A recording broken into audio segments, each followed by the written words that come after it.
Halo, assalamualaikum warahmatullahi wabarakatuh. Apa kabar? Semoga dalam keadaan sehat dan tetap semangat. Nah, itu yang paling penting karena sehat aja kalau nggak semangat dalam situasi seperti sekarang ini berat ya. Kondisi Mhm. makin buruk, tapi gini, Anda mesti selalu melihat sesuatu yang kita sebut seperti melihat perspektif ya. Mau lihat handphone Anda mau dari tergantung Anda mulai dari mana, dari atas gepeng, mau dari anu pipih atau apa, terserah Anda. Tapi situasinya jelas Indonesia sekarang sedang memburuk, tapi bukan berarti kemudian Anda Mhm. harus pesimis itu ya. Dan karena Mhm. itu kita ngajak Anda ngobrol seperti biasa di dapur redaksi Forum News Network. Kita ajak Anda untuk membaca berita di balik berita. Kalau beritanya Anda udah bisa baca semualah, tapi mari kita diskusikan berita di balik beritanya dalam program Off the Record bersama saya Hersunu Arif. Dan saya Agi Beta, senang sekali hari ini kembali menjumpai Anda di hari Kamis ini ya Mas Ersu ya. Ya, hari Kamis saya lupa hari. Saya pikir hari ini masih hari Rabu. Jujur, saya lupa banget. Terlalu banyak kegiatan Mas Ersu ini. Iya iya ya, Pak. Saya baru sadar ternyata. Oh, ini hari Kamis. Saya ingat saya hari Rabu gitu ya. Ada beberapa peristiwa penting saya kira karena mahasiswa tanggal 15 ini juga kabarnya akan Mhm. ada besar-besaran gitu Ya, ya. ya, betul. Jadi dan ini koordinasinya dari kalangan mahasiswa kemarin saya nguping-nguping begitu. Jadi kalau Mhm. mereka kemarin bertahan sampai tengah malam, kita nggak tahu sekarang hari ini sampai kapan mereka akan bertahan. Tentu itu juga berita yang masih terus kita pantau, kita amati karena itu bagaimanapun juga akan sangat erat kaitannya dengan dinamika politik di dalam negeri. Mhm. Mhm. Tapi yang sekarang saya kira meskipun Effendi Simbolon sudah minta maaf, tapi kehebohan soal Effendi Simbolon ini sekarang masih terus berlanjut, Mbak ya. Saya kira kan ini karena kemudian walau Pak Dudung juga menyatakan minta maaf, tapi kan kemudian bocor video yang Pak Dudung ternyata minta agar agar para perwira-perwira menengah ke atas itu bergerak dong, misal kalah sama Bintara dan Tamar. Jadi dalam tanda petik ternyata Pak Dudung itu melakukan mobilisasi atau apa ya, mobilisasi atau memprovokasi gitu ya. Kalau mobilisasi Iya, instruksi dong ya gitu. iya betul. Nah, Mhm. ini juga menarik dan ini tentu saja tidak bisa kita lepaskan dari saat-saat menjelang Pak Andika pensiun ya usia pensiunnya ya kan Pak Mhm. Andika ini lahir tanggal 21 Desember 1964. Jadi Mhm. nanti dia pada bulan Desember itu pas 58 tahun. Jadi usia pensiun. Mau diperpanjang boleh gitu nah, Mhm. mau Mhm. atau diganti. Tapi Mhm. kalau mau diganti saya kira satu dua enggak ya bukan dalam hitungan pekan ini kita harusnya udah dapat namanya siapa gitu ya. Nah, Mhm. Mhm. ini kan tidak bisa kita lepaskan dalam konteks itu ya Mbak dan lebih Iya. panjang lagi ini kaitannya dengan Pilpres 2024 siapapun yang jadi Panglima TNI nanti apakah dia akan hanya mengulang seperti yang sekarang ini Pak Andika Mhm. pendek usia pensiunnya atau diteruskan sampai pemilu 2024 ini menarik Mbak itu saya Mhm. sih usul topik itu nggak tahu kalau Mbak Agi yang apa topik yang lain yang menarik. Ya, itu sangat sangat menarik ya, Mas Ersu. Kita Mhm. juga perlu update itu yang kemarin persoalan penghinaan dari, Oh, ya ya ya ya ya ya. iya, Eko Kuntadi itu Ketua Mhm Umum Kornas Ganjaris begitu, mhm. yang, tadi malam saya, dengar itu bahwa dia sudah mengundurkan diri ya dari Ketum, Ganjaris. Mengundurkan diri atau dipaksa mundur? Ya, kita nggak tahu ya di balik Ya layarnya. ya. Mhm, ya ya ya ya. Ya, Kan itu kita kita kalau perlu update. ya kalau kemarin kan mundurnya yang kita cerita ketua DPRD Lumajang itu kan mengundur dirinya gagah itu ya terhormat gitu ya. Mhm. Kalau Iya ini iya, lain. betul. Ya. Kalau ini karena terjadi reaksi yang sangat masif ya, Mas Ersu, Mhm mhm. dari PWNU, dari berbagai, daerah, terus kemudian juga dari Banser PT banser. Aktor, Banser, Hmm. juga dari kalangan masyarakat luas, dari NU itu banyak yang protes Ya. dan mereka marah. Dan jangan lupa ini juga erat kaitannya dengan pemilu 2024 karena Masih bagaimanapun juga Ganjar adalah kandidat yang tengah dipersiapkan oleh Pak Jokowi.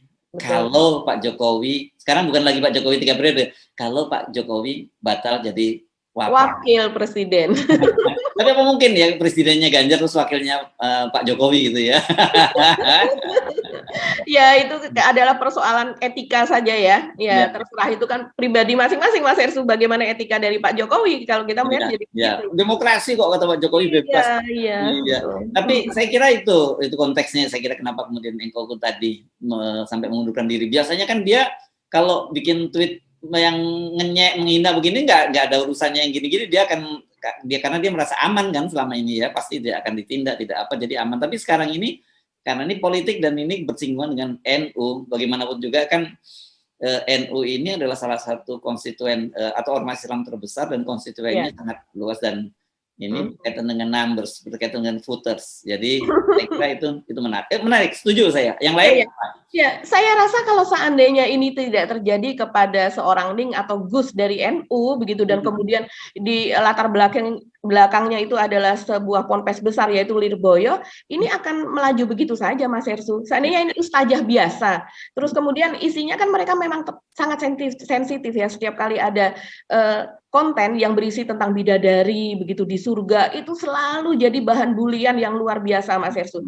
Baik oleh kelompok Cokro ini maupun oleh follower mereka, banyak juga yang bukan Muslim tapi terus kemudian ikut masuk ke dalam konten tersebut. Itu menjadi mereka termasuk kelompok yang tidak percaya akhirat gitu. Atau kalau toh mereka percaya hari akhir itu bukan hari akhir yang seperti dipahami oleh orang Islam gitu ya. Itu ya, betul. Mereka tidak tahu bahwa itu ada ayatnya di dalam Quran, dan kemudian ada penjelasannya dalam berbagai kitab begitu. Jadi kan tidak hanya Quran dan kemudian hadits, tapi juga ada kitab-kitab juga yang membahas soal itu gitu. Dan kemudian dari Ning Imas ini kan sedang membahas itu dari ahli tafsir sana, ahli tafsir sini. Kalau kita lihat NU online ini memang Ning Imas, saya lihat terus ke belakang, ternyata dia banyak sekali sering muncul, dan kemudian saya lihat di YouTube-nya itu juga banyak, Mas Hersu, termasuk Gus Baha juga banyak di situ. Tapi ternyata ini si Eko bersama kawan-kawan yang katanya ini adalah orang NU ternyata tidak paham ya soal ini. Ternyata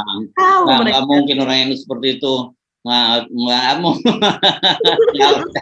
Padahal katanya orang NU dan pendukung NU begitu. Ya, mendukung iya, tapi mungkin untuk kepentingan politik. Tapi kalau untuk kepentingan politik, dia kalau culture-nya itu dia tahu bahwa itu namanya cross the line lah ya. Betul. Melewati crossing the line ya gitu ya. Betul. Itu melewati batas. Jadi saya kira ngaku-ngaku aja lah gitu, kayak sama seperti Abu Janda tiba-tiba dia menjadi banser gitu. Jadi itu sepertinya perlindungan politik saja lah gitu ya. Iya, betul. Oke. Ada yang lain selain itu? Mungkin sedikit soal Biorka ya. Soal Biorka ini ya. Yang terjadi dari Biorka ini sekarang? Biorka ini saya lihat ada beberapa akun sekarang ini di Twitter ya, Mas Hersu, tapi saya tidak yakin bahwa itu akun yang dia buat sendiri, karena kemudian banyak sekali akun-akun yang fake begitu. Ya, kalau nggak salah malah ada anak di Cirebon itu, siapa anak muda Said, siapa itu yang nama yang kemudian dia disebut sebagai Biorka, dan dia kemudian memberikan klarifikasi gitu ya. Betul. Oke. Apa orang udah mulai menduga-duga, karena nanti orang everybody is Biorka gitu. Jadi jangan sama dulu kayak ini. Saya kira mungkin ada sedikit fenomena kalau di oposisi pada Pilpres 2019 lalu berkaitan dengan Nasruddin Joha. Karena masih ingat ya. Iya. Jadi semua orang itu bisa menjadi Nasruddin Joha. Iya. Jadi mungkin Nasruddin Johanya hanya ada satu, tapi kemudian orang lain ikut menulis atas nama Nasruddin Joha. Menulis dengan nama Nasruddin Joha juga, dan saya kira kemudian itu banyak tiba-tiba muncul Biorka baru lainnya. Oke. Saya tahu kita bahas soal Pak Dudung dulu, ya. Mbak Agi, Pak Dudung, siapa yang mau mulai? Anda dulu atau saya dulu yang bahasnya nih? Mas Hersu aja nih, saya nimpalin. Mas Hersu ini, pemirsa Mas Hersu ini juga ada keluarga TNI. Di dalam besar Mas Hersu. Saya lebih paham. Mertua juga dari TNI. Iya, dari Jenderal TNI juga. Silakan Mas Hersu. Iya. Jadi bukan itu. Kita ngomongnya adalah kita ini soal kita Pak Dudung. Ya, Pak Dudung. Dari sisi medianya, kita melepaskan kita wartawan, jadi tapi bahwa kita keluarga besar TNI, yes, gitu ya. Karena Effendi Simbolon juga keluarga besar TNI. Oh iya, ayahnya dan kabarnya anaknya juga, Mas Hersu. Iya, tapi bukan soal itu persoalan. Tapi sekarang ini saya kira ada banyak soal. Saya juga sempat membahas dengan Bung Rocky Gerung. Jadi kita sebenarnya yang muncul kasus antara Pak Dudung dengan Effendi Simbolon dan sebagainya, dan kemudian reaksi dari prajurit itu sebenarnya hanya fenomena permukaan saja gitu ya. Tapi di bawah itu saya kira ada persoalan yang jauh lebih serius gitu di kalangan prajurit TNI gitu, yang selama ini mereka mungkin saja merasa perannya mereka itu sekarang mulai terpinggirkan gitu ya. Ya. Nah, dan itu jadi ketika ada isu-isu yang sensitif itu membuat mereka juga gampang terpicu gitu ya. terpicu dan kemudian reaktif. Tetapi gini, harus dipisahkan gitu ya. Karena kemarin orang ribut-ribut belakangan kan kita nganggap bahwa ini murni memang dari para kalangan aspirasi prajurit, dari perwira pertama, bahkan juga ada perwira menengah. Tapi kemudian kan muncul dari Pak Dudung ya, ternyata ada videonya yang Pak Dudung mempersoalkan kenapa kok cuman para prajurit yang ribut, kenapa yang di atas tidak, dan kemudian dianggap Pak Dudung itu memprovokasi. Saya kira enggak seperti itu ya. Saya kira apa yang disampaikan oleh para prajurit itu kalangan keluarga TNI itu murni mereka ada ketersinggungan semacam itu gitu, bahwa kemudian Pak Dudung punya kepentingan politik di situ juga gitu, dan kemudian dia mempersoalkan mengapa itu fakta juga yang berbeda. Tapi jangan disimplifikasi bahwa kemarin gerakan para prajurit yang marah ke Pak Effendi Simbolon karena di engineering gitu oleh Kepala Staf Angkatan Darat. Saya kira enggak. Nah, ini dua kepentingan yang ketemu saja lah gitu, Mbak. Ya, saya melihatnya juga demikian sih Mas Hersu, karena sebelum keluar rekaman Pak Dudung dia melakukan telekonferensi, jadi itu kan semacam telekonferensi dari Kasat yang kemudian diikuti rupanya oleh saya rasa ya itu oleh para Dandim gitu, dan kemudian mungkin oleh Pangdam dan sebagainya begitu ya, karena itu sebetulnya rekaman itu saya rasa itu bocor ya Mas Hersu, karena sebetulnya itu tidak untuk dimaksudkan untuk publik, untuk terpublikasi. Kalau media-media itu saya tahunya mendapatkan rekaman itu dari seorang anggota DPR gitu, dan teman-teman media juga mengatakan demikian, kami dapatnya dari anggota DPR, dan kemudian itu bukan berbentuk rekaman yang kemudian terekam taruhlah di flash disk biasanya ya, misalnya kita mendapatkan kemudian diunggah ke Google Drive, kita bisa download dan sebagainya, tapi itu adalah rekaman yang memang dibuat ketika pada saat Pak Dudung itu melakukan telekonferensi dan kemudian difilmkan begitu, difilmkan entah itu berupa TV atau berupa laptop seperti yang kita pakai saat ini begitu, dan sehingga itu rekamannya memang agak-agak ada dari rekaman itu kita kelihatan bahwa itu ada orang yang memfilmkan gitu, dan kemudian itu tersebar. Nah, setelah tersebar di media, sebelumnya kan kita juga di grup kita juga sudah tahu bahwa ada teman kita yang mengatakan bahwa ini Pak Dudung memerintahkan gitu, memerintahkan atau menyuruh para perwira untuk bergerak mengikuti para Tamtama dan Bintara. Itu sebelum kita melihat videonya. Kita masih berdebat kala itu, nggak mungkin lah itu masa Pak Dudung. Tapi kemudian ketika video tersebut tersebar, barulah itu terkonfirmasi isu tersebut begitu kan. Nah, banyak poin dari arahan Pak Dudung, kita sebutnya bukan provokasi aja, mungkin arahan ya kepada para perwiranya ini, dan yang Pak Dudung mengatakan bahwa kita jadi petarung begitu, kurang lebih kan, itu jadi petarung, jadi jagoan, jangan jadi ayam sayur. Saya lihat itu diam semua. Nanti lihat tanggal 26 saya buktikan pada kalian. Jadi, ini memang tanggal 26 September nanti akan ada rapat dengan pendapat dengan Komisi 1 DPR lagi yang akan diikuti oleh Menhan, Panglima, dan Kasat oleh Pak Dudung. Jadi ini khusus begitu ya, ini mereka akan membahas soal anggaran, karena teman-teman jurnalis juga sudah menanyakan kepada Komisi 1 DPR apakah akan dibahas soal polemik ini. Mereka tidak mengatakan bahwa iya atau tidak, mereka hanya mengatakan yang jelas itu agendanya adalah membahas anggaran yang terakhir begitu ya, rencana anggaran.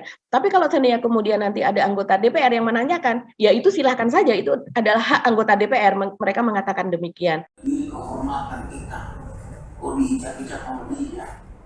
Karena saya tahu juga dia dapat angin masalahnya, sehingga kita duduk semua diam.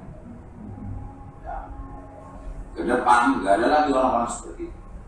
Saya sudah diajarin apa yang harus saya sampaikan di media. Ya jangan salahkan nanti prajurit kita ngamuk gitu loh. Prajurit kita ini sekarang di kelompok, di grup Tamtama saja udah menggelora, sudah panas. Ya, kelompok Bintara sudah marah. Kok kita kelompok perwira santai-santai saja itu. Nggak ada selet Pangdam yang tergerak sedikit pun. Apa takut jabatannya dilepas atau gimana? Dan Dandim juga saya lihat sampai aja meninabobokan jabatannya. Jangan terbiasa seperti itu, saya minta. Ya, silakan kalian tergerak berdayakan itu FKPPI dan segala macam untuk tidak menerima penyampaian FND Simbolon. Masif, lakukan, nggak usah ada yang takut. Ya, nggak usah takut kalian dicopot dan segala macam, saya tanggung jawab. Nah, saya minta ini buktikan, ya, jangan kemudian diam saja, ya, takut, pangkat dan jabatannya dicopot. Kalian sudah bisa lihat buktikan apa yang saya lakukan di Purwodadi Jaya. Ya, pangkat dan jabatan itu Gusti Allah itu, Tuhan yang ngatur, bukan siapapun, ya, bukan siapapun. Jadi nggak usah takut kalau harga diri, kehormatan sudah diinjak-injak. Kok kita diam saja tuh? Saya tidak lihat ada letkol, kolonel ngomong, ya, bintang 1, bintang 2 ngomong, bergejolak gitu. Tidak ada yang saya lihat itu. Yang diam-diam saja. Dan dia pun jadi akhirnya merasa benar.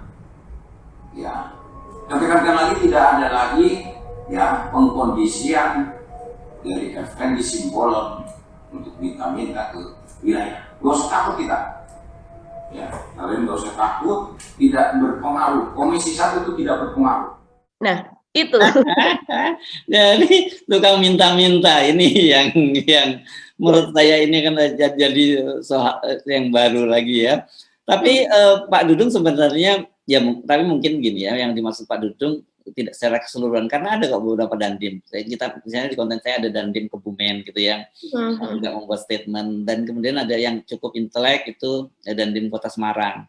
Ketika dia sedang memberikan pembekalan ke mahasiswa baru, dia menjelaskan gitu, jangan terjadi konflik, ada campur tangan. Oh ya, betul.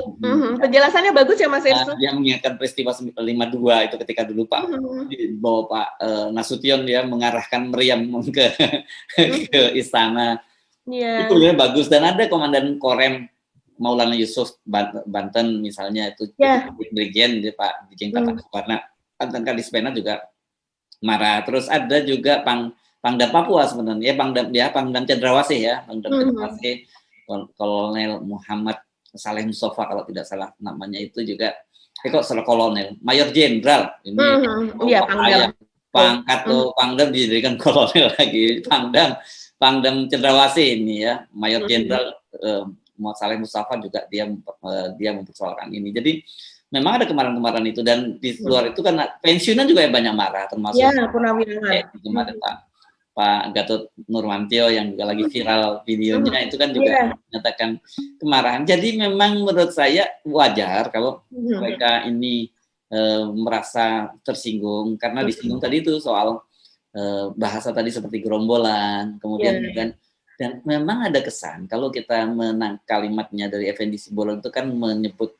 kalian gitu kepada Panglima TNI, walaupun dia merasa lebih tua, itu kan enggak kurang pas gitu ya. Tapi di satu sisi saya kira penting diingatkan juga buat teman-teman TNI, bagaimanapun ke negara kita ini negara demokrasi, dan itu dan kontrol itu harus dipahami oleh mereka gitu, karena bagaimanapun teman-teman di BR ini kan ini menjalankan yang disebut tadi sebagai lembaga kontrol gitu. Tapi mungkin cara menyampaikannya itu yang bagaimanapun kita orang hidup di Indonesia yang budayanya lebih santun gitu, itu dianggap Effendi tidak cukup santun. Cuman pernyataan Pak Dudung ini menurut saya, meskipun sekarang Pak Effendi Simbolon sudah minta maaf kepada Pak Panglima TNI, tapi belum ketemu dengan Pak Dudung ya, walaupun Pak Dudung juga sudah menyatakan minta dihentikan dan minta dimaafkan. Tapi saya khawatir ini pernyataannya Pak Dudung justru yang malah nanti jadi berbutut panjang ya, Mbak. Iya Mas Irsu, alhamdulillah ya, kita ikut senang sih kemarin Pak Effendi Simbolon sudah melakukan jumpa pers ya di ruang fraksi dari PDIP, ditemani Utut Adianto sebagai ketua fraksi. Kemudian sesudah itu mereka mendatangi Mabes TNI dan kemudian bertemu Pak Andika, dan kita lihat Pak Andika dengan legowo, wajahnya terlihat ya karismanya. Kalau saya senang melihat Pak Andika itu selalu, jadi terlihat bukan karena gantengnya ya, tapi ya itu salah satunya karena gantengnya juga. Dan sangat maco karena badannya gede. Ya, ketika adu gitu ya, kayak Binaraga dengan prajurit Amerika itu masih terkenang-kenang tuh, lucu gitu. Dan kemudian sepertinya itu sudah selesai dengan Pak Andika mungkin ya, mungkin dalam pertemuan. Walaupun kalau kata orang Jawa namanya njangget gitu. Iya. Itu ya, njangget itu membekas gitu ya. Ya, betul. Saya kira Mas Herwalu minta maaf pasti akan membekas karena seperti ini deh. Ibaratnya saya pernah baca itu kayak orang yang sudah memaku kayu gitu ya. Kayu kalau dipaku, walaupun kayunya pakunya sudah dicabut kan tetap ada lubang yang tersisa di kayu itu gitu, kecuali kalau didempul gitu, tapi itu kan udah nggak asli lagi juga. Betul. Tapi justru pernyataan Effendi Simbolon ini kalau saya lihat mengangkat citra Pak Andika sendiri ya. Walaupun kita sampai saat ini kita tidak melihat Pak Andika itu ada orang kan banyak mencalonkan dia menjadi presiden atau wakil presiden gitu ya. Dari dirinya sendiri kan tidak pernah ada pernyataan itu bahwa saya ingin maju atau dan sebagainya sesudah pensiun. Tapi itu mengangkat citra Mas Hersu karena banyak sekali yang kemudian bersimpati kepada Pak Andika. Apalagi setelah kemarin Effendi Simbolon minta maaf itu di Twitter rame begitu. Orang melihat gestur dari Pak Andika itu merasa terayomi gitu ya, merasa terayomi, merasa adem begitu. Dan mereka meminta juga agar supaya antara Effendi Simbolon dengan Pak Dudung itu juga demikian juga sudah adem gitu. Dan kemudian memang sesudah ada permintaan maaf ini kan dari pihak Pak Dudung lewat Kadis Penatnya kan mengatakan bahwa ya sudah tidak perlu terlalu reaktif lagi gitu, tidak perlu, istilahnya mungkin kita menangkapnya sebagai tidak perlu diperpanjang lagi. Jadi yang sebelumnya ketika video itu beredar kemudian kita melihat bahwa Pak Dudung minta agar para perwira itu ikut bergejolak begitu bersama Bintara dan Tamtama, kemudian kemarin tanpa menyinggung adanya arahan itu begitu, tapi dia mengatakan bahwa ya sekarang sudah tidak perlu lagi begitu. Nah, kalau saya dengan pernyataan Mas Hersu tadi mengenai pernyataan Effendi Simbolon, saya setuju sekali Mas Hersu. Sebenarnya kontennya atau materinya itu pas. Karena memang kita pun sebagai rakyat begitu ya, kita melihat bahwa antara seperti ada ganjelan antara Panglima dengan Kasat begitu kan, dan ini juga kemudian diakui oleh Pak Dudung ketika kemarin berarti hari Rabu ya di Bengkalis itu beliau mengatakan, ini saya kutip saja, dia mengatakan seperti ini. Kalau saya dengan Pak Andika ada perselisihan sedikit, dia mengakui demikian ya. Terus kemudian dia juga bilang itu biasa, perbedaan itu biasa, pejabat lama dengan pejabat baru itu biasa. Siapapun di sini ada bupati, wakil bupati berbeda itu biasa. Jadi dia mengatakan demikian. Tapi kita masih solid, kita masih melaksanakan perintah-perintah. Ini salah satunya terkait ketahanan pangan. Inikah perintah? Salah satunya perintah dari Panglima TNI. Jadi maksud Pak Dudung, dia berada di Bengkalis itu adalah atas perintah Pak Andika begitu ya, untuk masalah ketahanan pangan. Itu salah satu tugas dari TNI begitu. Tapi di sini dia mengakui bahwa memang ada perselisihan begitu, cuman tidak dia sebutkan apa. Nah, sebenarnya materi dari Effendi Simbolon yang merasakan sepertinya ada jarak begitu dan perselisihan antara kedua tokoh jenderal ini itu sebenarnya benar. Cuman ya itu tadi diksi yang dipakai, cara penyampaiannya, terutama dua diksi itu ya Mas Hersu ya, gerombolan dan kalian. Kita ketika melihat itu secara live, secara langsung dari rapat Komisi 1 dengan Panglima dan jajarannya ini, kita kan juga kaget gitu. Kok begitu. Jadi ini masalah itu. Kalau materinya atau temanya kita sudah tahu lah. Di wartawan pun ini kan kita ngomong off the record, berita di balik berita.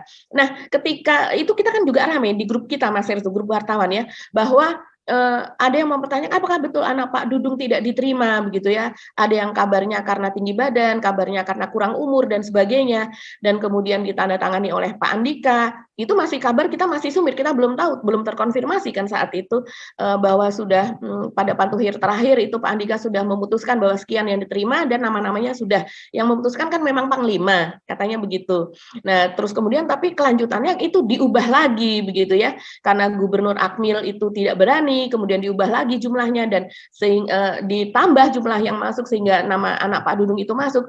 Nah, itu sebenarnya rumor itu sudah beredar gitu. Cuman kita untuk membuatnya berita, kita pun waktu itu apakah perlu kita diskusikan di off the record, kan kita sebaiknya tidak, karena kita belum mendapatkan konfirmasi yang betul. Tapi tentang berita itu kita sudah tahu. Terus kemudian ada campur tangan katanya dari Pak Menhan gitu ya, Pak Menhan, terus kemudian akhirnya karena kebutuhan untuk di masa depan bahwa angkatan bersenjata atau TNI kita ini akan membutuhkan operator-operator untuk alutsista yang dibeli oleh Kementerian Pertahanan, dan itu memerlukan orang-orang prajurit begitu ya yang bisa didik tentu lebih banyak, maka dengan alasan itu ditambah begitu kan jumlah penerimaannya. Nah, itu yang kemudian juga menjadi konten atau materi yang dikatakan oleh Pak Effendi Simbolon begitu kan, dia ungkapkan itu dengan gamblang.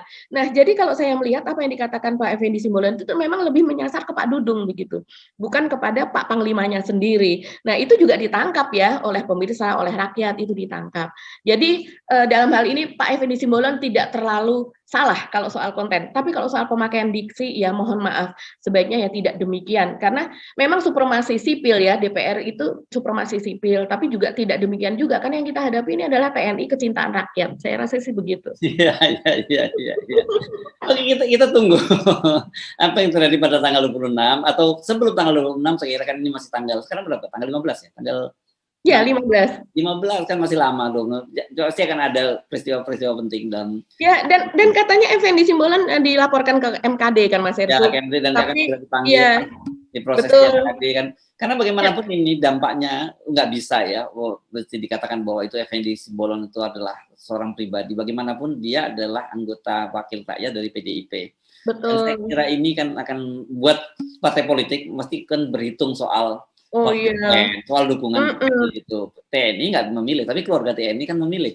Kan gitu ya. Iya, dan kita tahu sejarahnya Mas Ersu, kalau kita tengok ke belakang, PDIP kan pengusung Pak Jokowi kemarin ya. Dan kemudian pada keluarga TNI yang dibolehkan untuk memilih, kita tahu ada di markas TNI, ada di terus kemudian di komplek TNI, itu kebetulan 01 banyak kalah begitu kan? Kalah sama Pak Prabowo.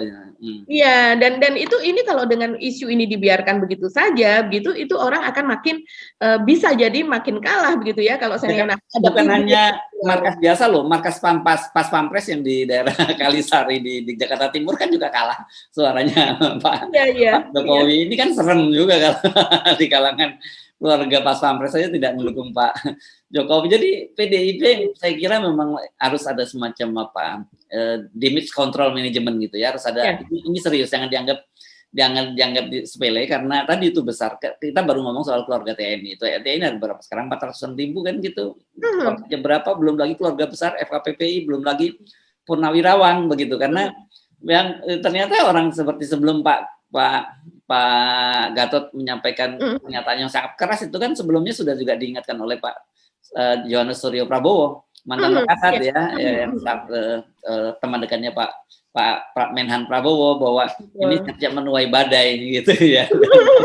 Ya, apalagi kita tahu memang rumornya itu sangat kuat bahwa Pak Dudung itu memang ingin gitu ya menjadi wapres begitu kan. Jadi ada unsur politiknya juga di dalamnya. Saya rasa pernyataan Effendi Simbolon juga ada masuk ke situ begitu. Tapi Mas Ersu mungkin bisa mengungkapkan bahwa Pak Dudung ini adalah juga dekat dengan PDIP kan begitu ya? Bukan hanya Pak Dudung, Pak Andika juga gitu ya.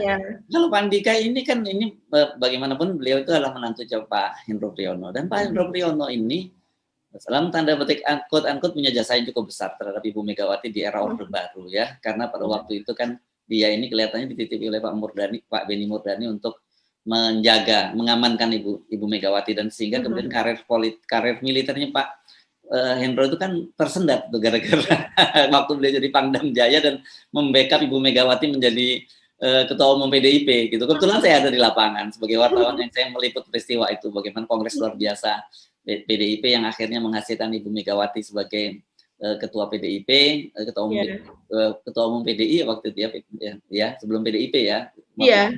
Dan kasus Suryadi itu ya. Ya, kasus Suryadi terus berlanjut dengan kasus Kuda Tuli dan sebagainya. Jadi hubungannya cukup panjang gitu, dan wajar saya kira kalau Ibu Megawati dan Pak Hendro Priyono punya hubungan yang sangat dekat, karena tadi bukan sekedar ini, ada sejarahnya lah di situ ya antara Pak Hendro dengan. Jadi Pak Andika juga pasti cukup dekat juga dengan PDIP. Begitu juga dengan Pak Dudung.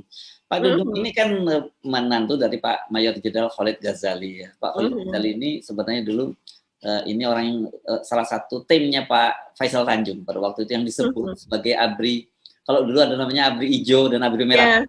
Gitu kan dulu ya ada. Nah, ini Pak Khalid Ghazali masuk itu, makanya di Bamusi pun kemudian beliau ini menjadi di PDIP Bamusi Baitul Muslimin Indonesia. Ini kan saya kenal pribadi kebetulan sama dua-duanya ya. Sayap organisasinya PDIP ya, Mbak Musi ya, Mas Hendri. Dua-duanya saya kenal baik. Pak Endro Priyono saya kenal baik sejak peristiwa Talang Sari di Lampung tahun 89 ya itu jadi tahun 90 atau 89 tiba-tiba saya lupa 89 90 lah ya.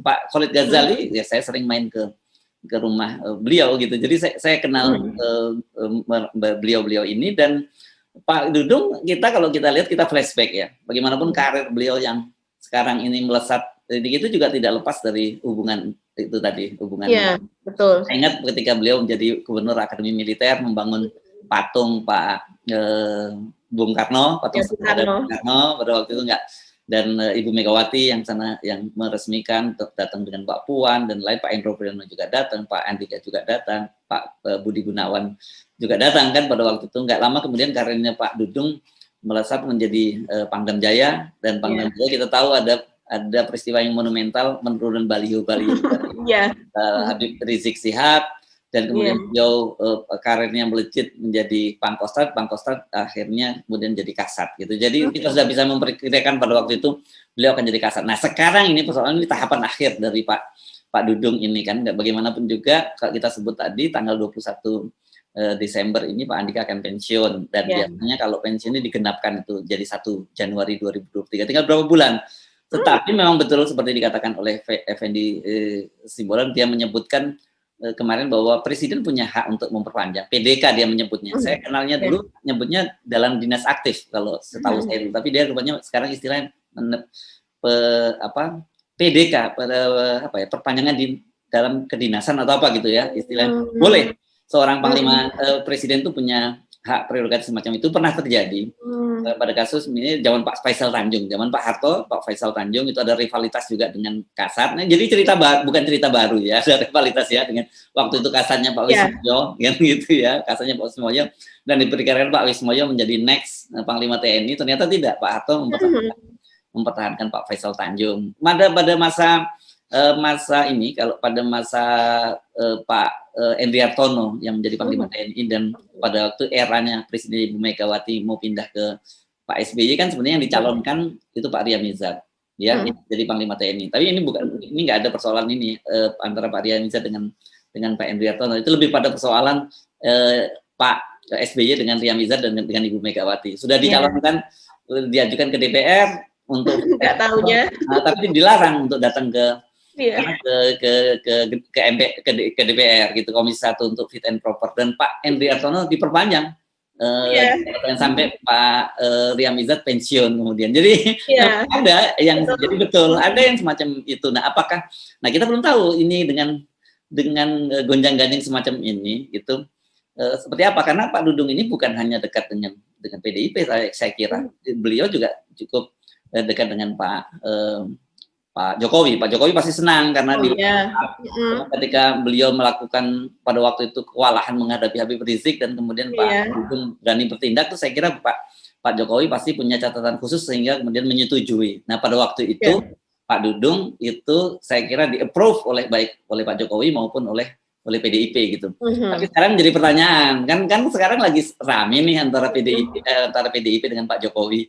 Ini gara-gara 3 periode dan gara-gara sekarang wakil presiden juga. Nih kemarin saya lihat Bambang Pacul udah mulai berkomentar tentang kemungkinan Pak Jokowi jadi wakil presiden kan.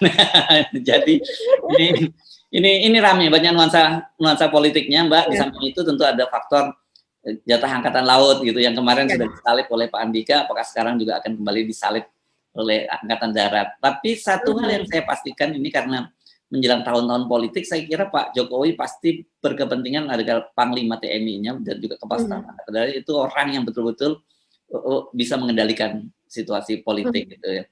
Dan selama ini harus diakui Pak Dudung berani itu ngambil langkah-langkah. Orang boleh nggak setuju ya.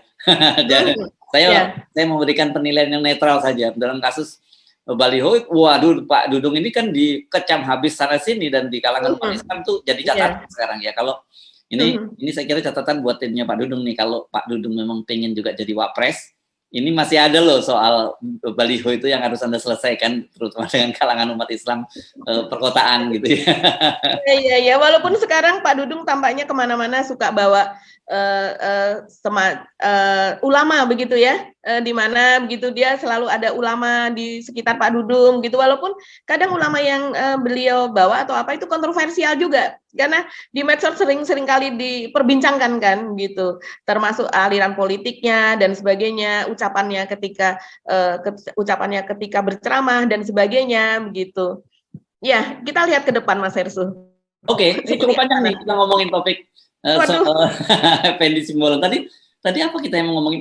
Ekoku tadi ya. Iya, betul. Oke, sekarang giliran, silakan Mbak Agi. Ya, jadi update soal Ekokun tadi ini memang kemarahan terjadi di mana-mana ya Mas Esu, itu di PWNU, di Jakarta, di Jawa Timur, di banyak tempat begitu. Mereka menyesalkan, yang di Jakarta mengatakan bahwa ucapannya tersebut menandakan bahwa dia tidak mengerti nilai-nilai Pancasila. Kemudian Ekokun tadi dikatakan sebagai orang yang tidak Pancasilais begitu. Tapi memang kalau kita melihat pekerjaannya memecah belah gitu ya, mencari makan dari situ, itu memang bukan pekerjaan yang Pancasilais, Mas Ya Hersu. pastilah, pasti bukan Pancasilais loh kerjaannya membuat pembelahan di tengah masyarakat. Iya betul. Nah kemudian ini rencananya hari ini itu dia akan menemui, dia akan datang ke Lirboyo untuk bertemu dengan yang meminta bertemu itu kan suami dari Ning Imas ya. Jadi dari ustazah yang dia hina itu. Dan kemudian rencananya hari ini dia akan datang ke sana dan itu kemungkinan besar ditemani oleh Guntur Romli. Begitu. Guntur Romli ini adalah bagian dari buzzer tersebut juga. Ini salah satu buzzer yang dari sejak 2017 itu sudah sangat termasuk yang cuitannya juga tajam-tajam, melakukan pembelahan juga begitu ya. Dan kemudian soal kasus penistaan Ahok itu salah satunya juga dimuat di dalam kasus Buniani segala itu kan dia sangat terlibat di dalamnya begitu. Nah, dalam cuitan terbarunya ini dia mengatakan, Guntur Romli ini dia mengatakan bahwa permohonan maaf Ekokun tadi kepada Ning Imas dan Gus Rifkil Muslim, yaitu suami dari Ning Imas, insya Allah saya yang akan menemani ke Lirboyo untuk bertemu dan minta maaf langsung, begitu. Karena memang kalau Guntur Romli ini kan dia katanya dia memang dari kalangan NU tradisional begitu. Ya dari Madura ini ya. Ya, dan kemudian jadi dia mungkin yang lebih paham terhadap tradisi pesantren begitu. Tapi memang kalau kita melihat dari medsos Mas Hersu, ini masih menjadi cuitan yang panas ya di Instagram maupun itu di Facebook, kemudian di Twitter saya lihat ini masih rame. Walaupun kemarin si Ekokun tadi ini sudah menyatakan bahwa dia mundur sebagai ketua umum Kornas atau Ganjaris begitu kan. Ganjaris itu sebenarnya berasal dari Ganjar First gitu ya. Tapi itu kemudian menjadi dibacanya sebagai Ganjaris.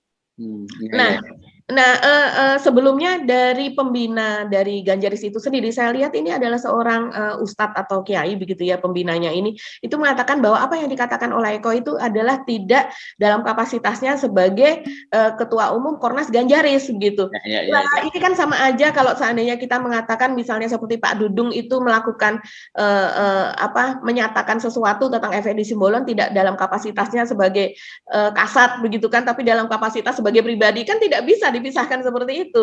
Ketika seseorang sudah menyandang sebuah jabatan, apalagi kemudian mendeklar dan deklarnya itu kemudian diunggah ke media sosial, saat ini yang paling ramai kan orang patokannya melihat media sosial ya, malah justru bukan dari media mainstream. Itu tentu orang akan melekat, apalagi ini menjelang 2024 yang setiap hari dibicarakan, orang akan melekat, apalagi Pak Ganjar ini termasuk orang yang melek medsos dan kemudian hampir setiap hari selalu ada kehadirannya di medsos begitu kan. Nah, ini tentu relawan-relawan dari Ganjar, salah satunya adalah Ganjaris ini terus kemudian orang pasti tahu begitu, apapun yang dikatakan dikaitkan lah dengan Pak Ganjar begitu. Nah, saya nggak tahu apa yang terjadi di baliknya Mas Hersu, apakah ini dipaksa mundur atau bagaimana, kita tidak tahu karena dari sejak ada protes dari Ning Imas juga mencuit gitu ya bahwa kalau mau minta maaf jangan ke saya tapi ke Ibnu Katsir, yaitu dia kan sedang membahas terjemahannya, itu kan ahli penerjemah gitu, tafsir Ibnu Katsir ya, tafsir dari Quran gitu ya. Terus kemudian juga ke seluruh rakyat Indonesia yang dia katakan, karena ini juga kan menyangkut soal isi ceramah begitu ya, dan tentunya tidak hanya kaum warga NU saja yang merasa merasa keberatan. tafsir Quran ini. Ya. Iya, ini dan kemudian juga cuitan dari suami dari Ning Imas yaitu Gus Rifkil itu juga ada lagi Mas Hersu begitu, tapi sama sekali tidak ada kemarahan di situ ya, tapi memang ingin klarifikasi dan klarifikasi itu muncul dari mana-mana. Saya rasa walaupun dia sudah mundur dari Ketua Umum Ganjaris, saya rasa ini masih akan terus berlanjut. Apalagi ada yang menginginkan bahwa setelah berkali-kali Eko itu sebagai, kalau orang dengan sopan mengatakan sebagai pegiat medsos, tapi kan dia lebih dikenal oleh masyarakat luas sebagai buzzer begitu ya. Ada yang mengatakan bahwa sebaiknya itu akunnya secara resmi itu ditutup gitu, meminta kepada Twitter atau meminta kepada pemerintah agar tidak terjadi pembelahan lagi yang seperti ini dan tidak terjadi kasus lagi seperti ini agar ditutup. Dan kalau kita melihatnya mungkin ini adalah reaksi yang keras, yang pantas untuk Eko Kun tadi ini, karena memang apa yang dilakukan fatal kalau menurut saya. Karena dia sudah ngomong soal maaf selangkangan, ngomong soal bahwa ini soal bidadari dimain-mainkan, padahal itu ada di dalam ayatnya, memang ada, tidak hanya ada di Quran, bahkan di hadis pun itu kan ada di dalam berbagai tafsir juga itu banyak memang tafsirnya demikian. Tapi kalau saya pun pernah bersekolah di sekolah non muslim, saya dulu bersekolah di sekolah Katolik Mas Hersu. Soal bidadari ini pun ada di Alkitab Mas Hersu. Jadi hampir di semua agama samawi soal surga dan neraka dan kemudian dunia fana ini itu memang dijelaskannya seperti itu begitu. Kalau seandainya dia mau membaca saja, kita cukup misalnya dengan searching ayat Quran yang ada bidadarinya, pasti akan keluar ayat taruhlah itu Alkitab yang ada bidadari, ada malaikat dan sebagainya, sesuatu yang goib. Kan kita memang disuruh untuk beriman kepada yang goib. Walaupun kita tidak bisa melihat, beriman kepada yang goib gitu. Nah, inilah yang menjadi penyesalan dan sepertinya ini masih terus ramai. Kita lihat bagaimana hasil dari pertemuan tersebut. Tapi kalau sebagian besar dari netizen itu juga menginginkan agar dia diproses hukum karena tidak adil. Keadilannya di mana? Dipertanyakan keadilannya karena ketika Ahmad Dhani itu dia mengatakan idiot kalau tidak salah kepada pendukung pada saat Pilpres, kepada pendukung 01, dia dipenjara. Nah, ini tidak hanya sekedar mengatakan idiot, dia kan mengatai tolol ya, dari mengatai tolol kepada Ning Imas, dan kemudian di bawahnya ada lagi soal itu semacam pelecehan ya Mas Hersu kalau ngomong soal selangkangan itu saya rasa. Dan kemudian ada satu lagi Mas Hersu, akun yang sekarang juga lagi kemarin menjadi trending, yaitu Jagal Kadrun. Ini di screenshot dari wajah orangnya, akhirnya ini ketahuan gitu, dia dari etnis tertentu begitu, dan kemudian dia memang sering memposting tentang rumah ibadah yang mungkin adalah menjadi agamanya dia begitu ya, dan kemudian ketahuan bahwa dia agamanya apa, tapi dia sering mencampuri urusan ini, urusan soal tafsir, soal ayat, terus kemudian juga soal isu-isu keagamaan gitu, misalnya yang ada di daerah, ada di Jakarta, itu makin terjadi pembelahan dengan adanya cuitan-cuitan dari mereka yang dikenal sebagai buzzer ini. Dan cuitannya itu memang, kalau kita baca itu ngelus dada Mas Hersu, prihatin. Kalau seandainya mereka ini masih tetap eksis di Twitter begitu ya, ini mengerikan lah apa yang akan terjadi ke depannya, karena akan makin masif ya pada tahun 2024 nanti. Iya, kita tunggu ini. Saya kira Bjorka membongkar punya Eko Kun tadi. Karena itu permintaan netizen Mas Hersu. Permintaan netizen. Banyak sekali yang meminta itu. Ya. Kita tunggu saja ya. Tapi jelas itu impact-nya mesti dikalkulasi secara politik ya. Seperti kayak saya singgung tadi, bagaimanapun Islam ini NU itu adalah ormas terbesar gitu. Dan sebenarnya mereka selama ini cukup dekat lah dengan, karena kan kita tahu ya, NU itu justru lebih lentur, lebih ini dengan kelompok-kelompok nasional semacam itu lebih dekat. Tapi begini kan menimbulkan luka lah di kalangan mereka ya. Yang saya kira ini memang dampak kerusakan yang dilakukan oleh Eko Kun tadi ini besar sekali. Khususnya kepada Ganjar ini dapatnya. Iya betul. Ada satu lagi cerita Mas Hersu, rupanya Pak Ganjar ini juga cukup dekat dengan keluarga dari suami Mbak Ning Imas. Kalau Mbak Ning Imas ini adalah putri seorang kiai pimpinan pondok pesantren Lirboyo di Lirboyo Kediri tersebut. Sementara kalau dari suaminya Gus Rifkil ini adalah seorang anak kiai juga dari pondok pesantren, saya lupa namanya, tapi ada di Kaliwungu. Kaliwungu itu Kendal ya Mas Hersu ya. Ya, dan kemudian ketika mereka itu lamaran begitu, dan kemudian juga ada kalau lamaran itu biasanya ada balasannya begitu ya. Dan kemudian pertemuan kedua keluarga itu ternyata Pak Ganjar pada peristiwa tersebut dia mewakili dari pihak Gus Rifkil gitu, mewakili sebagai wakil keluarga. Jadi untuk menerima dari keluarga Ning Imas ini yang dari Lirboyo Kediri. Nah, dalam hal ini berarti dia adalah sangat dekat sekali dengan Ning Imas dan Gus Rifkil ini, sehingga keluarga Gus Rifkil diwakili oleh Pak Ganjar. Kemudian si Eko yang ketua Kornas Ganjaris menghina Dina begitu ya, menurut Ning Imas kan memang menghina-hina, dia bilang begitu kan. Nah, ini kan luar biasa pengetahuan Eko tentang seseorang yang dia usung ternyata minim sekali. Ya. Oke. Tadi mau singgung Bjorka. Ya, apa sih yang terbaru soal Bjorka ini sekarang? Kalau Bjorka update yang terakhir, dia kan masih akun Twitternya saya melihat sendiri masih belum jelas mana yang asli gitu ya Mas Hersu. Pokoknya dia bikin di take down seperti itu ya. Hanya bertahan beberapa jam sudah di take down. Dan kemudian kalau yang terakhir dia memperlihatkan eksistensinya, dia ada di Bjorkanism 9 kalau tidak salah ya. Jadi dia kasih nomor gitu, tapi nama Bjorkanismnya itu sama seperti sebelumnya. Dan kemudian orang juga dia men-tweet sesuatu begitu, tapi orang juga mempertanyakan ini asli atau tidak begitu. Tapi dia mengatakan bahwa dia akan terus melakukan pencurian data begitu, atau menyebarkan data. Dan kemudian soal yang kemarin di Cirebon itu ternyata itu kan sudah dijawab juga oleh orang yang dituduh, pemuda yang dituduh itu begitu, bahwa ya dia bukanlah Bjorka begitu. Nah, ini terus kemudian juga orang mempertanyakan ya kemampuan dari pemerintah, walaupun kata Pak Mahfud, kemudian beberapa dari unsur pemerintah kan mengatakan bahwa sudah terdetek dia ada di mana, lokasinya di mana, orangnya di mana. Tapi sampai sekarang belum ada nih Mas Hersu nih kejelasannya begitu ya. Artinya masih bekerja. Nah, kita masih belum tahu, dan si Bjorka masih tertawa-tawa di saat ini gitu. Ya.